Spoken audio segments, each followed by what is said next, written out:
votre présence à tous à l'occasion de cette manifestation des 20 ans que l'on n'a pas voulu que festive, mais également participative et productive. Il y a eu 7 ateliers. Alors, on ne va pas les résumer, chacun l'un après l'autre, mais ils ont été, ces 7 ateliers, collectif et territoire, collectif et numérique, collectif et centre-bourg, centre-ville, collectif et citoyenneté, collectif et transfrontalier, collectif et économie circulaire, collectif et territoire.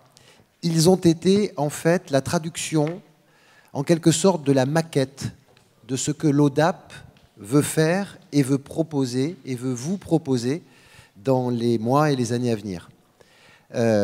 L'idée directrice, c'est faire du partage, de la mutualisation de problématiques, pas tant de moyens, mais de problématiques, et de la collaboration.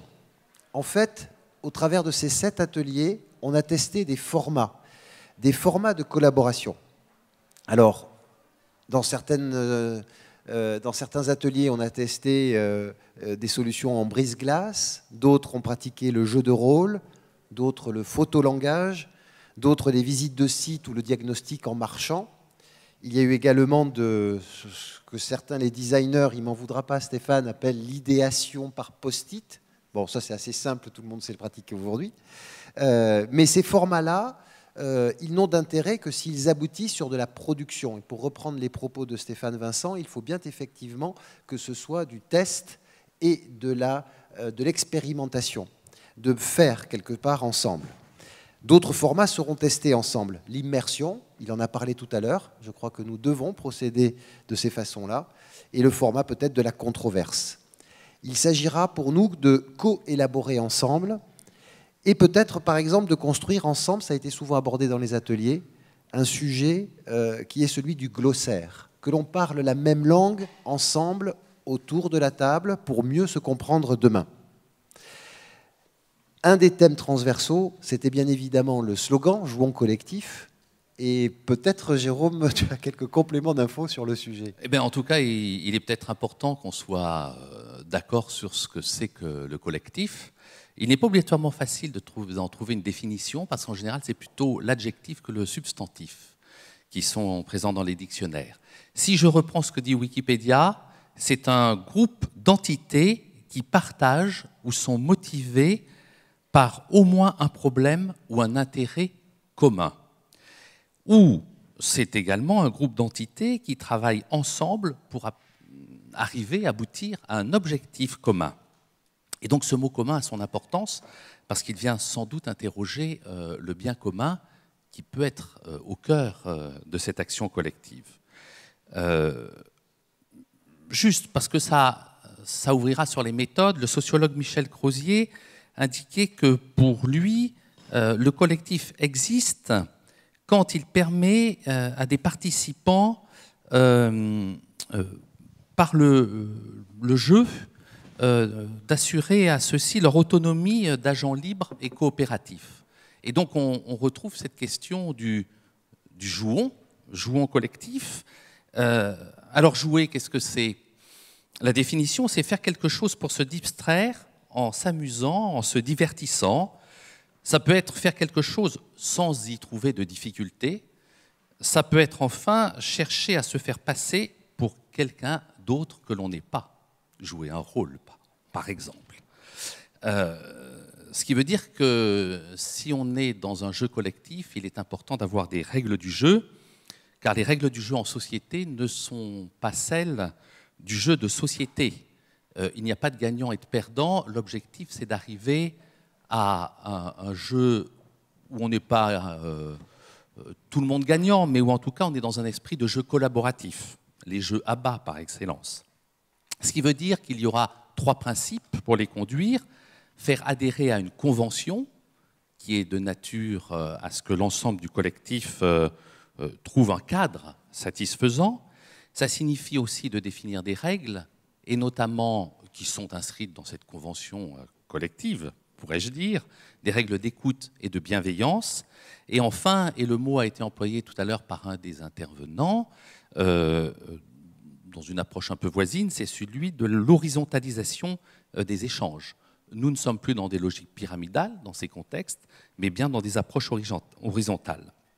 Et en sachant bien qu'au final, ce ne sera pas un jeu pour autant à somme nulle, mais qu'il y aura effectivement du gagnant collectif.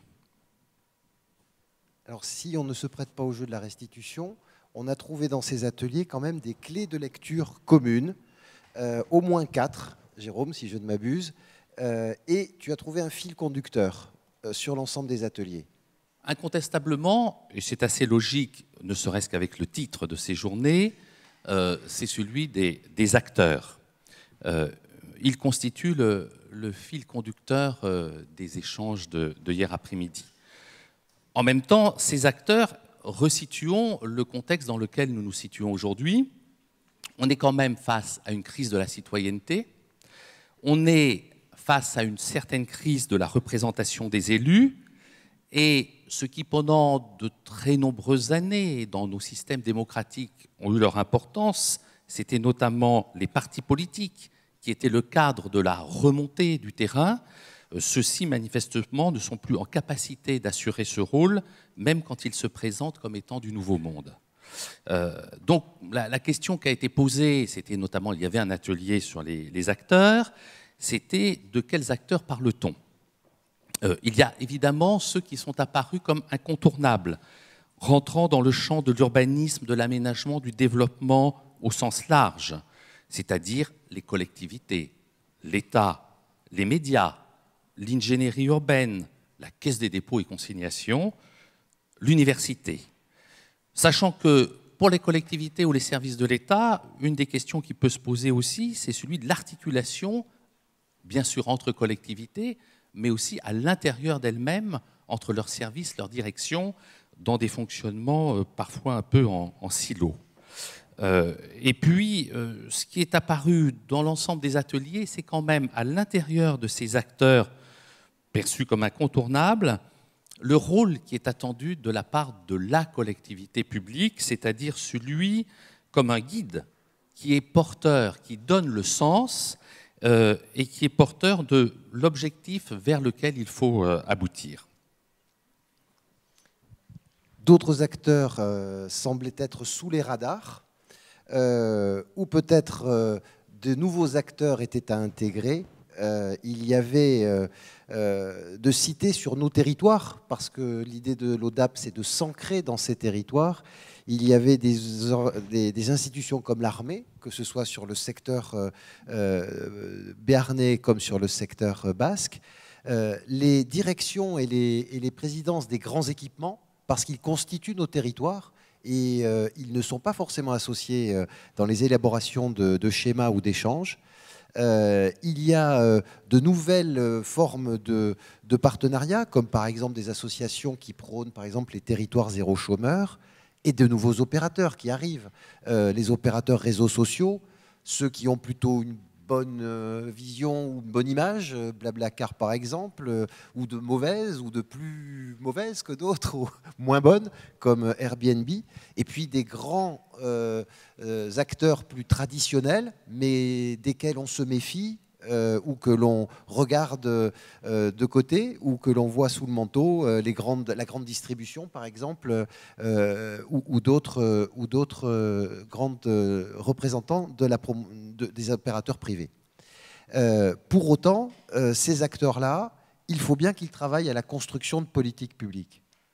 Et là, la question qui a été présente dans tous les ateliers, c'est celle de l'ouverture nécessaire et donc venant questionner aussi les scènes de dialogue pour ce faire.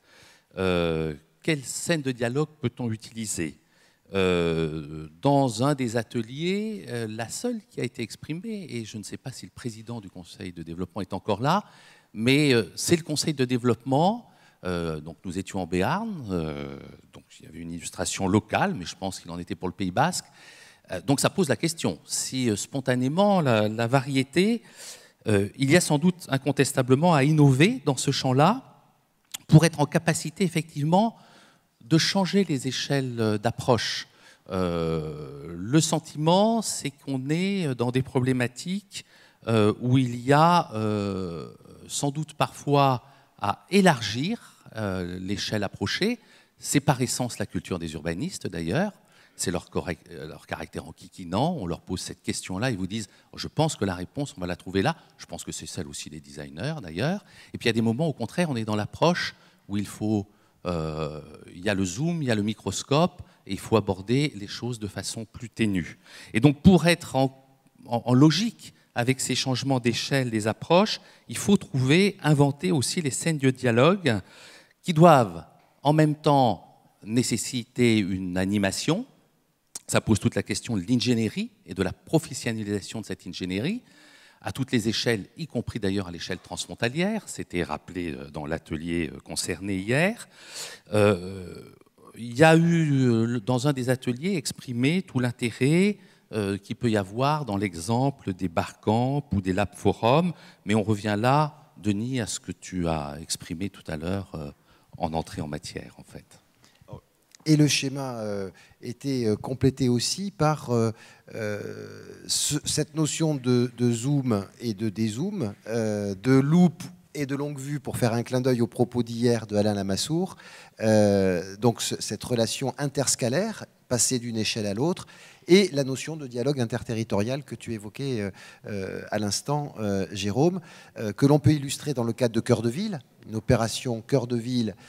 Si on la zoome au niveau de l'intraterritorial, on manquera forcément leur relation avec la périphérie, avec les enjeux de la grande distribution, avec les enjeux de la mobilité aussi. Et c'est tout l'enjeu des territoires cœur de ville, que ce soit ici dans le département, sur Bayonne ou sur Pau. Des territoires qui se posent des questions sur la mobilité à l'échelle interterritoriale. Ça a été évoqué, par exemple, avec une idée de construction ou de réflexion d'un RER des Pays de l'Adour.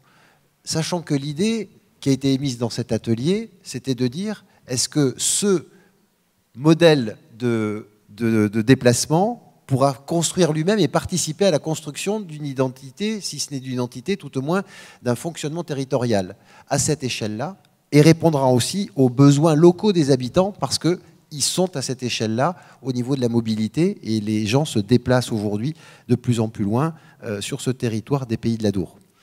Donc, une réflexion qui nous amène peut-être logiquement, Jérôme, à cette dernière clé de lecture que l'on a vue dans ces ateliers, qui est celle de l'Anthropocène. Mais je te laisse développer.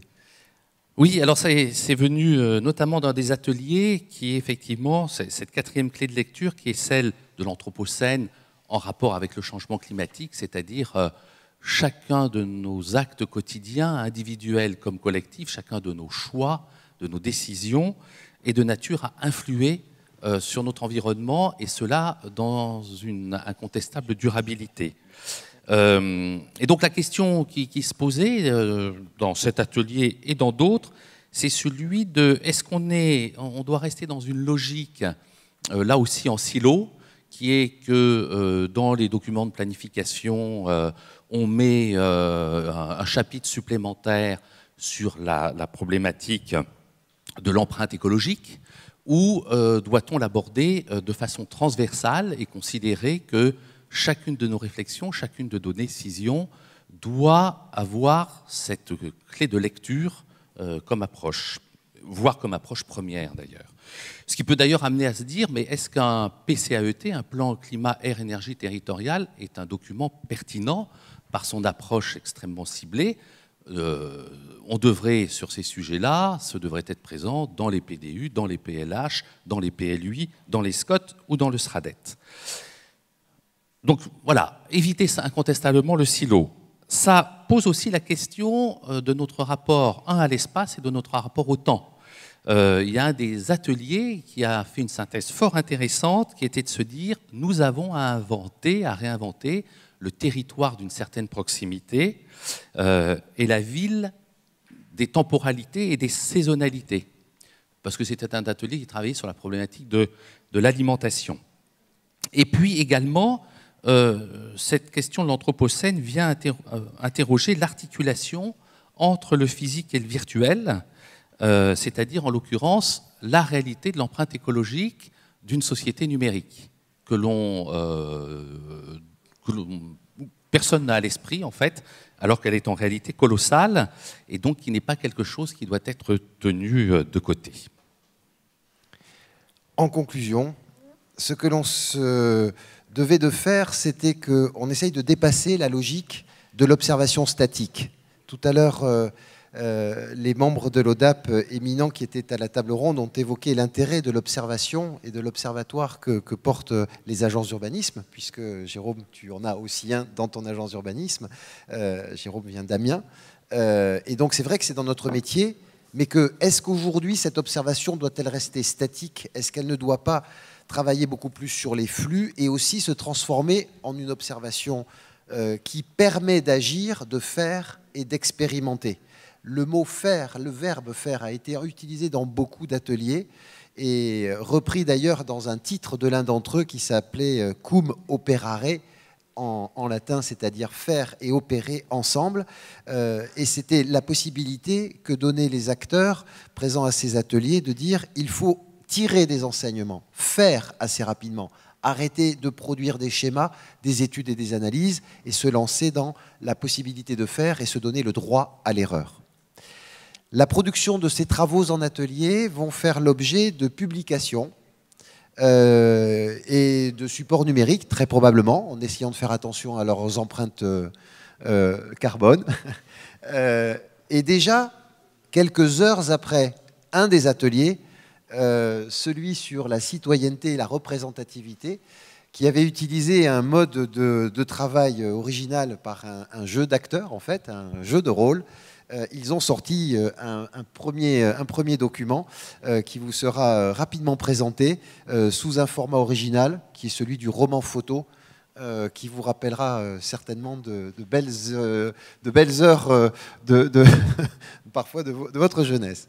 Ces travaux de ces 20 ans constituent en fait la première pierre pour nos travaux futurs, constituent cette construction d'une culture commune et collective que tu rappelais au début de tes propos, Jérôme, et je te remercie de ta présence à nos côtés, d'autant que tu viens d'Amiens, de loin, mais que tu as apprécié le Pays Basque.